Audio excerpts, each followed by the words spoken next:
Hello students, আজকে আমরা সমাধান করব দিনাজপুর বোর্ড 2025-এর তরঙ্গ ও শব্দ অধ্যায় থেকে একটা সৃজনশীল প্রশ্নের ঘ নাম্বার। তো এই দিনাজপুর বোর্ড 2025 আর ময়মনসিংহ বোর্ড 2025-এর যে এই কোশ্চেন দুইটা একই কোশ্চেন দুইটা বোর্ডেই আসছে, জাস্ট একটু নামটা পরিবর্তন। এখানে দিনাজপুর বোর্ড আছে অমি, আর ময়মনসিংহ বোর্ডে হয়তো অন্য কোনো একটা নাম, আমার এই মুহূর্তে মনে পড়ছে না। যাই হোক, আমরা এখন ঘ নাম্বার, এই সৃজনশীলটার ঘ নাম্বারটা সলভ করব। তো আগে আমরা দেখি প্রশ্নটা কি বলছে। প্রশ্নে বলছে যে অমি একটি পাহাড় থেকে 18 মিটার দূরে দাঁড়িয়ে শব্দ করে এবং পাহাড়ের দিকে এগিয়ে যায়। তো ওই দিন বায়ুতে পানিতে শব্দের বেগ যথাক্রমে দেওয়া আছে। বাকি অংশটা আমার দরকার নাই ঘ নম্বরের জন্য। তো আমরা দেখি ঘ নম্বর কোশ্চেনটা কি বলছে যে অমি পাহাড়ের দিকে সর্বোচ্চ কত বেগে দৌড়ালে প্রতিধ্বনি শুনতে পাবে। ঠিক আছে, তো এখন আমরা খাতা কলমে চলে যাই। তো কোশ্চেনটা করার আগে, সমাধানটা করার আগে একটা জিনিস বলে নেই যে আমরা জানি যে কোনো উৎস থেকে শব্দের প্রতিধ্বনি শোনার জন্য মূল শব্দ এবং প্রতিধ্বনির মধ্যে কমপক্ষে কত সময় ব্যবধান থাকা প্রয়োজন? 0.1 সেকেন্ড সময় ব্যবধান থাকা প্রয়োজন। ঠিক আছে, এটা আমরা জানি।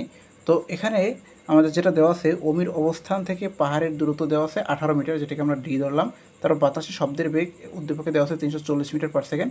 এখন নিচে একটা লাইন লেখা আছে, দুইটা লাইন লেখা আছে, দেখুন যে অমির অবস্থানের বিপরীত দিক হতে উৎপন্ন শব্দ ফিরে আসার কারণে আপেক্ষিক বেগ 340 plus b metre per second হবে। আসলে এখানে জিনিসটা কি আমরা খাতায় অঙ্কন করে দেখাই, তাহলে ভালো বুঝতে পারবেন। দেখেন, এখানে যেটা বলা হচ্ছিল, মনে করেন যে এখানে অমির অবস্থান, এখানে এই অমির অবস্থান, আর যে পাহাড়ের কথা এখানে বলা আছে এইটা মনে করেন যে এখানে অবস্থিত। ঠিক আছে, তো অমি যদি এখানে দাঁড়িয়ে শব্দ করে, তাহলে পিছনে মনে করেন আর একটা প্রতিফলক আছে, এখানে একটা মনে করেন যে পাহাড় আছে। তো এখানে দাঁড়িয়ে যদি সে শব্দ করে, তাহলে এই পাহাড়ে আগে, মানে যে কোনো একটা পাহাড় ধরেন এই পাহাড়ে প্রথমে শব্দটা এখান থেকে এখানে পৌঁছাবে।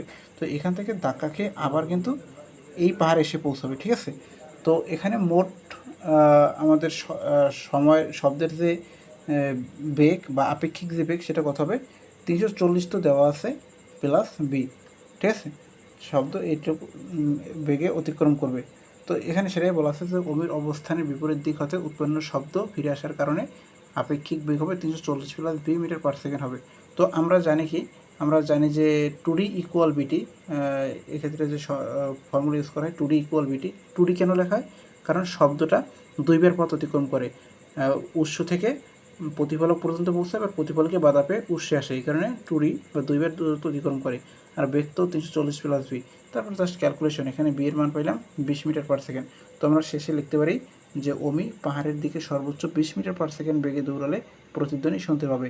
আপনারা যদি এটার গ নাম্বার সলভ চান ছোটো বা, তাহলে কমেন্ট করে জানাতে পারেন।